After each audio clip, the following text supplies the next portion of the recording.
اب میں سمجھی کہ کیوں وہ مجھے چاہتی تھی کہ میں بڑی لڑکیوں کی طرح نظر آؤں، اور وہ مجھے بیچنے کی تیاری کر رہی تھی، وہ میرا سودا کر رہی تھی۔ خالہ کی ایسی باتیں سن کر میں نے فیصلہ کر لیا کہ اب جو مرضی ہو جائے، مجھے یہاں سے نکلنا ہوگا، اور ایسا ہی ہوا۔ خالہ اپنے کاموں میں مصروف تھی کہ میں چپکے سے گھر سے نکل گئی اور اسٹیشن کی طرف آئی۔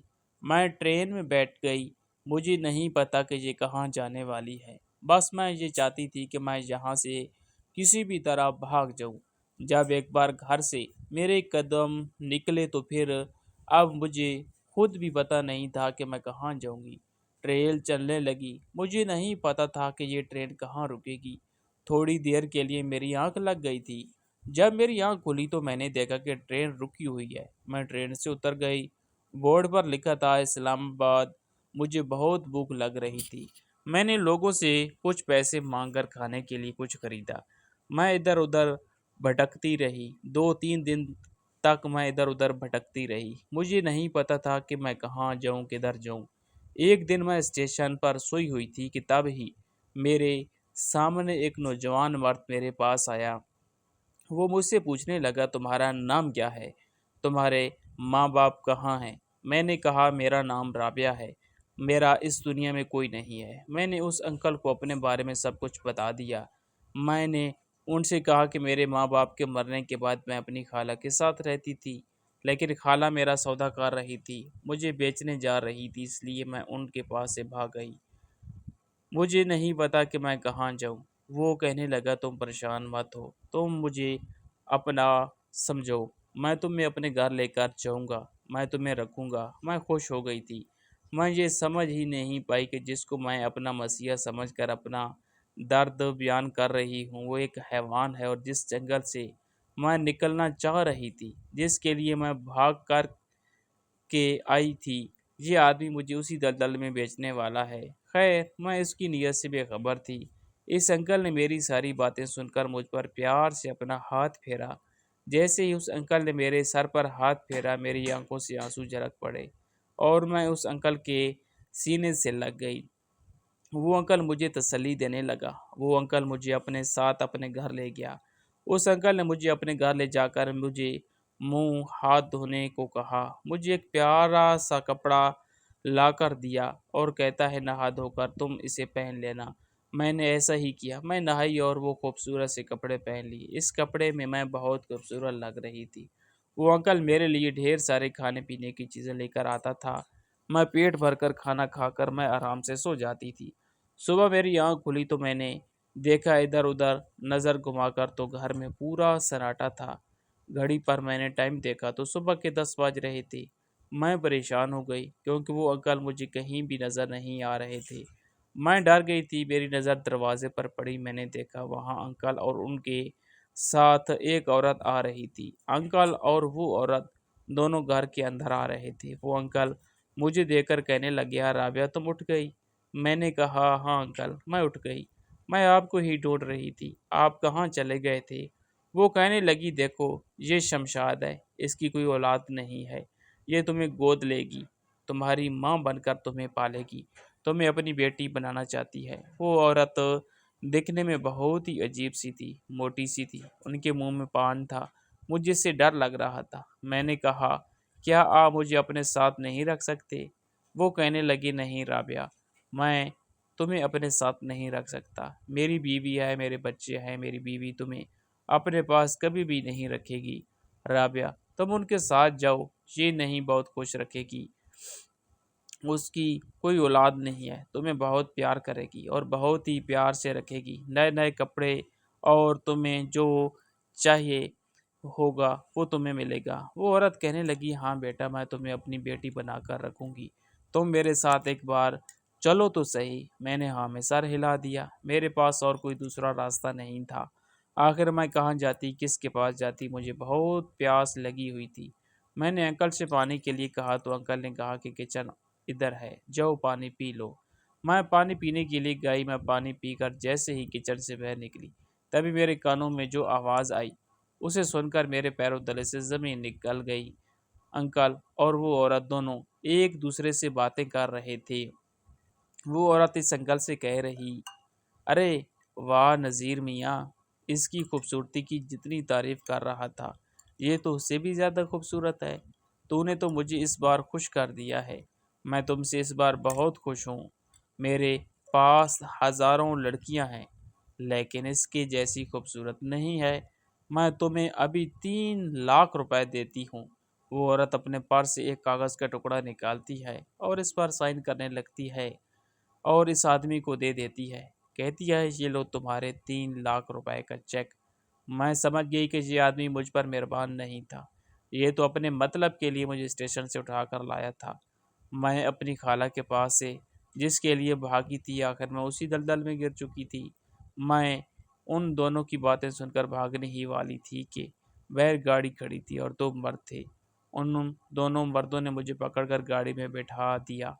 وہ عورت بھی گاڑی میں آ کر بیٹھ گئی اور مجھے بھیڑ بھاڑ والے علاقے میں لے گئی۔ یہ جگہ بہت ہی گندی تھی۔ لڑکیاں بہت ہی عجیب عجیب کپڑے پہن کر دروازے کے باہر کھڑی ہوئی تھی اور مردوں کو بہر عجیب عجیب سے گندے اشارے کر رہی تھی۔ میں وہ سب دیکھ کر حیران ہو گئی۔ وہ عورت مجھے گاڑی سے گھسیٹتے ہوئے اتارنے لگی۔ میں نے کہا مجھے چھوڑ دو، مجھے جانے دو، لیکن وہ مجھے نہیں چھوڑتی۔ مجھے گھسیٹتے ہوئے ایک کمرے میں لے گئی اور ایک لڑکی کو آواز دینے لگی جس کا نام سریا تھا۔ وہ عورت کہنے لگی سریا، اس لڑکی پر پوری نظر رکھنا، اس لڑکی کی ذمہ داری تمہاری ہے، تم اس کے کھانے پینے کا ہر چیز کا دھیان رکھو گی۔ اتنا کہہ کر وہ چلی گئی۔ میں اپنی قسمت پر پھوٹ پھوٹ کر رونے لگی۔ وہ لڑکی جس کا نام سریا تھا وہ کہنے لگی رونا بند کر دو، رونے سے کوئی فائدہ نہیں ہے، کیونکہ یہاں ایک بار جو آتا ہے وہ یہی کا ہو کر رہ جاتا ہے، یہاں سے نکلنے کا راستہ نہیں ہے۔ میں اس پر غصہ کرنے لگی۔ اس نے کہا غصہ کرنے سے کوئی فائدہ نہیں ہے، تم غصہ کر کے خود کو ہی نقصان پہنچاؤ گی۔ اگر تم یہاں سے بھاگنے کی کوشش کی تو تمہیں جان سے مار دیا جائے گا۔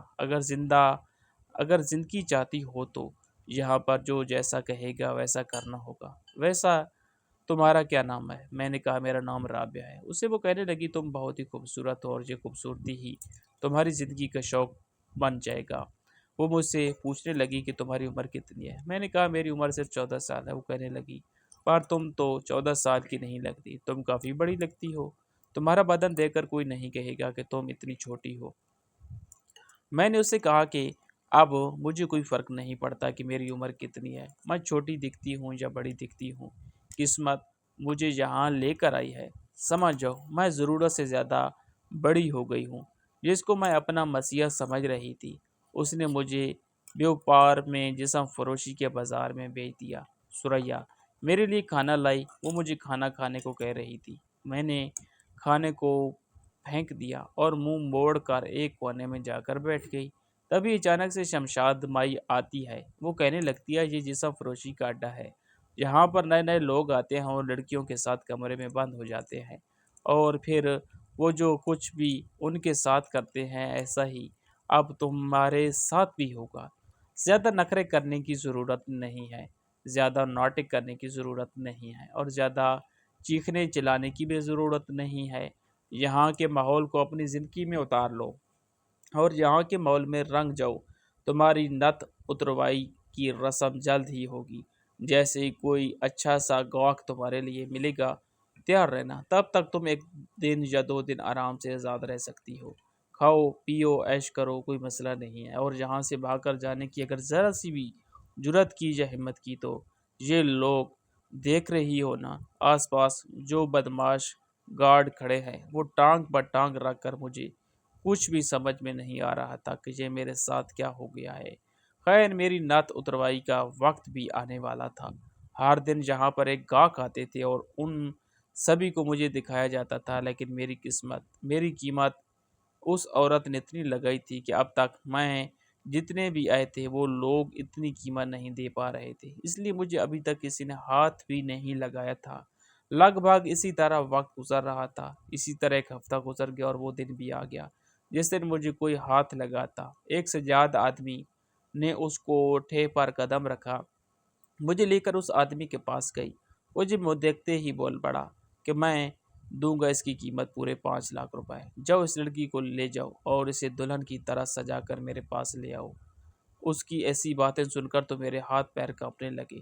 ایسا لگ رہا تھا کہ اب میری دنیا لٹنے والی ہے، اب میرا کچھ بھی نہیں میرا نہیں رہے گا، میرا سب کچھ اجڑنے والا ہے۔ وہ 50 سال کا نوجوان ہٹا کٹا مرد تھا۔ میں اپنی قسمت کو کوس رہی تھی۔ مجھے دلہن کی طرح سجا کر کمرے میں بیٹھا دیا۔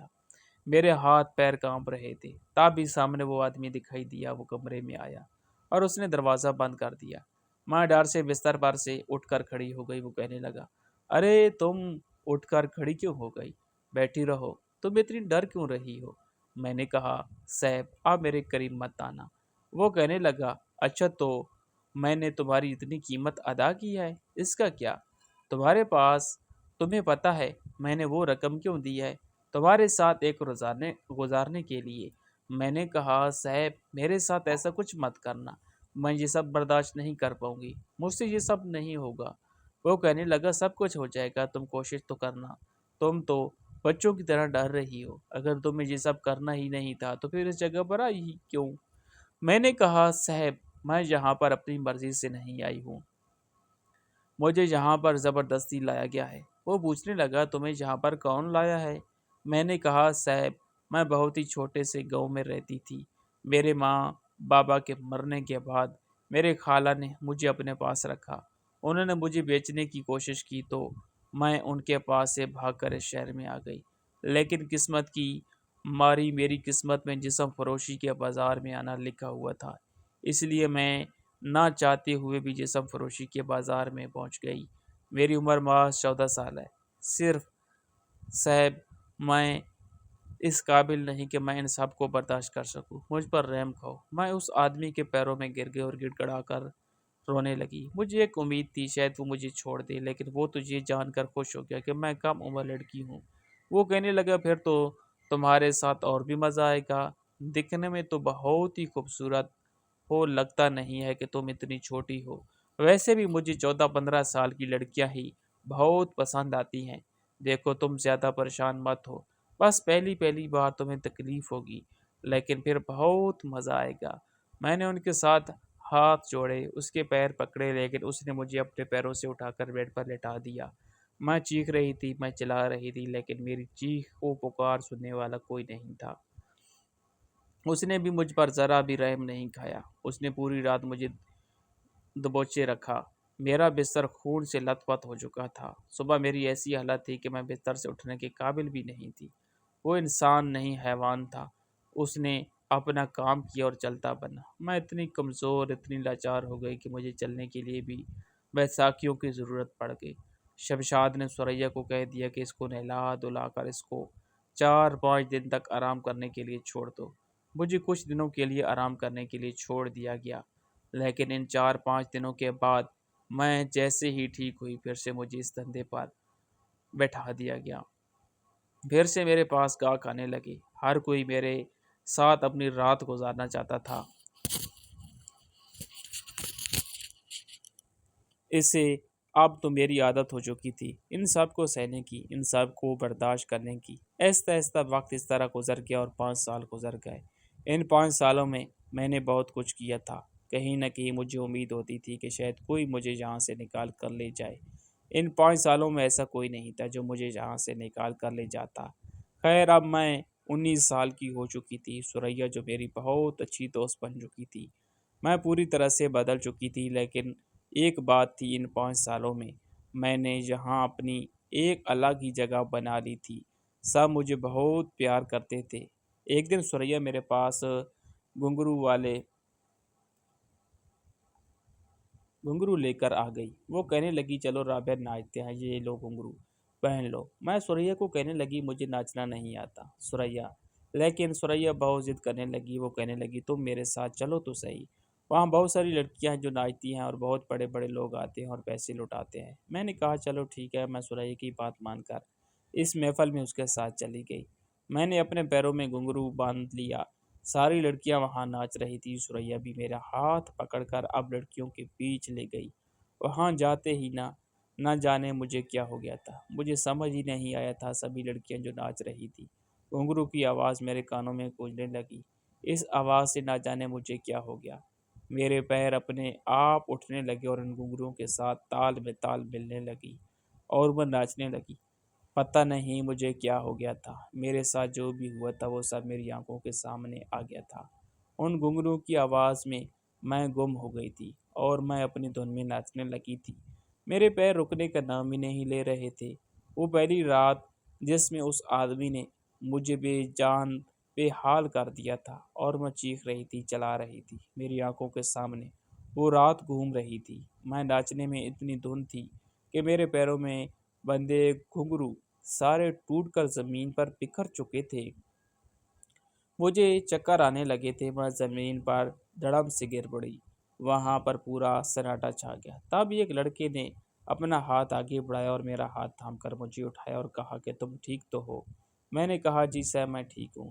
سریا میرا ہاتھ پکڑ کر کھینچ کر مجھے لے جانے لگی۔ وہ لڑکا مجھے ہی دیکھتا جا رہا تھا۔ مجھے دیکھ کر وہ مسکرا رہا تھا۔ مجھے پتا تھا کہ اس نے مجھے دیکھ لیا ہے، وہ بھی میری قیمت لگائے گا اور میرے ساتھ رات گزارے گا۔ ویسے بھی یہاں ہر کوئی رات ہی تو گزارنے آتا ہے کسی نہ کسی کے ساتھ، ورنہ یہاں کوئی کیوں آئے گا؟ اور ایسا ہی ہوا۔ وہ لڑکا مجھے خرید چکا تھا۔ میں اتنی خوبصورت تھی کہ جو بھی مجھے ایک نظر دیکھ لے تو وہ میرے ساتھ رات گزارنا ہی تھا۔ میرے ساتھ ایک رات گزارنے کے پورے 1,00,000 روپے اس نے شمشاد بھائی کو دے دیا۔ میں نے سریا سے کہہ دیا کہ اس لڑکے کو آج رات میرے کمرے میں بھیج دینا۔ وہ لڑکا کمرے میں میرا انتظار کر رہا تھا۔ میں اس کے پاس گئی، میں نے دروازہ بند کیا۔ میں نے اپنے دوپٹے کو اتار کر بستر پر رکھ دیا۔ میں نے کہا چلو ٹائم ضائع مت کرو، جلدی سے اپنا کام نپٹاؤ اور چلتے بنو۔ وہ کہنے لگا یہ کیسی باتیں کر رہی ہو؟ میں نے کہا کیسی باتیں کر رہی ہوں؟ تم نے میری قیمت دی ہے تو کیا میرے بکواس سننے کے لیے قیمت دی ہے؟ تم جو کرنے آئے ہو وہ کرو اور چلتے بنو۔ وہ کہنے لگا بہت غصے میں لگتی ہو، ہمیشہ ایسی ہی رہتی ہو یا پھر میرے ساتھ ایسا کر رہی ہو؟ میں نے کہا بس اب تمہیں جاننے کی ضرورت نہیں ہے۔ وہ کہنے لگا جاننے کی ضرورت کیسے نہیں ہے؟ وہی تو جاننے کے لیے آیا ہوں۔ میں نے کہا کیا بکواس کر رہے ہو؟ تم کیا جاننے کے لیے آئے ہو؟ زیادہ جاننے کی کوشش مت کرو۔ وہ کہنے لگا تمہیں کیا لگتا ہے کہ میں تمہارے پاس کیوں آیا ہوں؟ میں نے کہا وہی جو کرنے کے لیے تم نے قیمت دی ہے۔ میرے جسم کو خرید کر اب تم پیسہ ضائع تو نہیں کرو گے؟ ظاہر سی بات ہے۔ وہ ہنسنے لگا اور کہنے لگا تم آرام سے بیٹھو۔ اس نے دوپٹہ اٹھایا اور میرے سر پر ڈال دیا۔ وہ کہنے لگا میں تو بس تمہارے ساتھ وقت بتانے کے لیے آیا ہوں، کچھ کرنے کے لیے نہیں۔ تمہاری آنکھوں میں بہت درد دکھتا ہے۔ تمہیں دیکھتے ہی میرے دل نے چاہا تمہیں قریب سے جانوں۔ میں زور زور سے ہنسنے لگی۔ میں نے کہا اچھا تو لوگ یہاں پر دل کی بات بھی سنتے ہیں؟ وہ کہنے لگا ہاں کیوں نہیں۔ وہ مجھ سے پوچھنے لگا اچھا بتاؤ تم یہاں پر زبردستی آئی ہو یا پھر اپنی مرضی سے یہ کام کر رہی ہو؟ میں نے کہا یہاں پر ہر لڑکی اپنی مرضی سے کام نہیں کر رہی، ہر کسی کی اپنی مجبوری ہے۔ کوئی اپنا پیٹ بھرنے کے لیے یہاں پر کام کر رہا ہے، کوئی مجبوری میں کر رہا ہے، کوئی زبردستی کام کر رہا ہے اور کوئی خوشی سے کر رہا ہے۔ سب کی اپنی مرضی ہے۔ وہ کہنے لگا میں نے سب کے بارے میں نہیں پوچھا، میں صرف تمہارے بارے میں جاننا چاہتا ہوں۔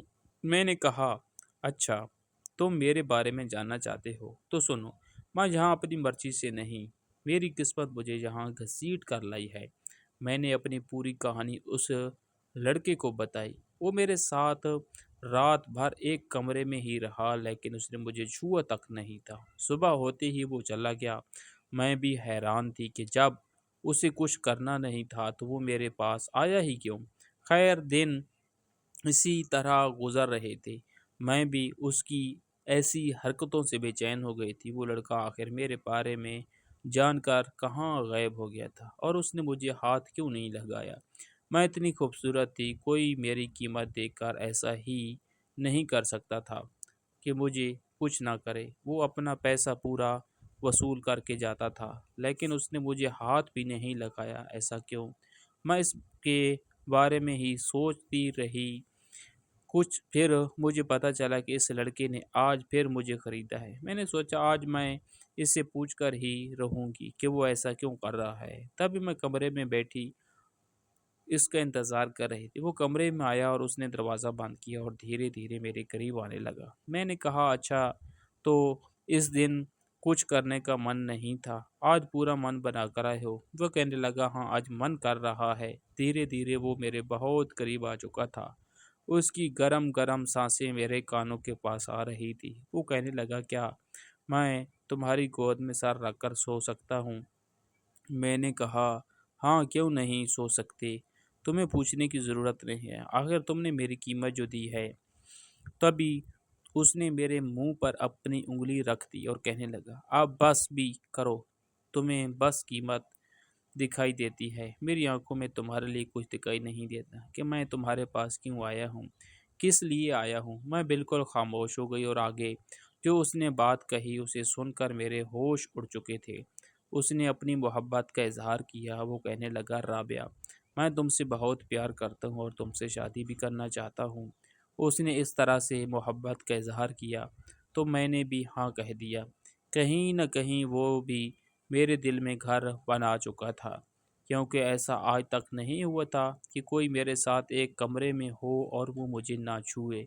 خیر وہ کہنے لگا اگر تم میرا ساتھ دو تو میں تمہیں یہاں سے نکالنا چاہتا ہوں۔ میں نے کہا مجھے یہاں سے نکالنا بڑا ہی مشکل ہے، میں نے اگر یہاں سے بیر قدم رکھا تو تم دیکھ رہے ہو جو بڑے بڑے بدماش گارڈ جو ہیں وہ مجھے جان سے مار دیں گے۔ لیکن وہ کہنے لگا اگر تم میرا ساتھ دو گی تو میں تمہیں یہاں سے نکال لوں گا۔ میں نے کہا ٹھیک ہے، اتنا کہہ کر وہ میرے پاس سے چلا گیا۔ ایک ہفتہ گزر گیا لیکن اس کی کوئی خبر نہیں تھی۔ تبھی ایک دن اچانک میں اپنے کمرے میں بیٹھی ہوئی تھی کہ چاروں طرف شور آنے لگا۔ میں نے باہر نکل کر دیکھا تو چار طرف پولیس کی بھیڑ جمی ہوئی تھی۔ میں گھبرا گئی تھی، پر ان کو پولیس والوں کے ساتھ میں نے اس لڑکے کو دیکھا جس کا نام عرفان تھا۔ اس نے مجھے اشارے سے بتا دیا کہ ان پولیس والوں کو وہ لے کر آیا ہے۔ وہ میرے پاس آیا، وہ کہنے لگا ان پولیس والوں کو میں لے کر آیا ہوں۔ میں نے کہا عرفان تم نے ایسا کیوں کیا؟ تمہیں ایسا نہیں کرنا چاہیے تھا، تم تو کہہ رہے تھے کہ مجھے یہاں سے نکال کر لے جاؤ گے، لیکن تم نے تو یہاں کا سارا معاملہ خراب کر دیا۔ پولیس والے سب کو گرفتار کر کے لے گئے۔ عرفان کہنے لگا رابعہ تم پریشان مت ہو، میں نے ان پولیس والوں کو بتا دیا کہ یہاں بہت ساری لڑکیاں ہیں جو زبردستی اس کام کو کر رہی ہیں۔ انہوں نے کہا ہے کہ اگر ایسا ہے تو ان ساری لڑکیوں کو آزاد کرنے کی ذمہ داری میری ہے۔ اگر پولیس والے تم سے پوچھیں تو اپنی ساری حقیقت ان پولیس والوں کے سامنے بتا دینا۔ میں نے کہا ٹھیک ہے۔ عرفان میرا ہاتھ پکڑ کر ان پولیس والوں کے سامنے لے کر گیا۔ پولیس والے کہنے لگے یہی وہ لڑکی ہے جسے تم اپنے ساتھ لے کر جانا چاہتے ہو؟ عرفان کہنے لگا ہاں اس کا نام رابعہ ہے، آپ اس سے جو پوچھنا چاہتے ہو پوچھ سکتے ہیں۔ ایک پولیس والے نے عرفان کو کہا کہ تم اسے اس جگہ سے نکال کر کہیں دوسری جگہ بیچ تو نہیں دو گے، تم اس سے شادی کرو گے؟ عرفان کہنے لگا سر ایسا نہیں ہے، میں رابعہ سے بہت پیار کرتا ہوں اور اس سے شادی بھی کرنا چاہتا ہوں۔ پولیس والوں نے جب مجھ سے پوچھا تو میں نے بھی اپنی ساری کہانی پولیس والوں کو بتا دی۔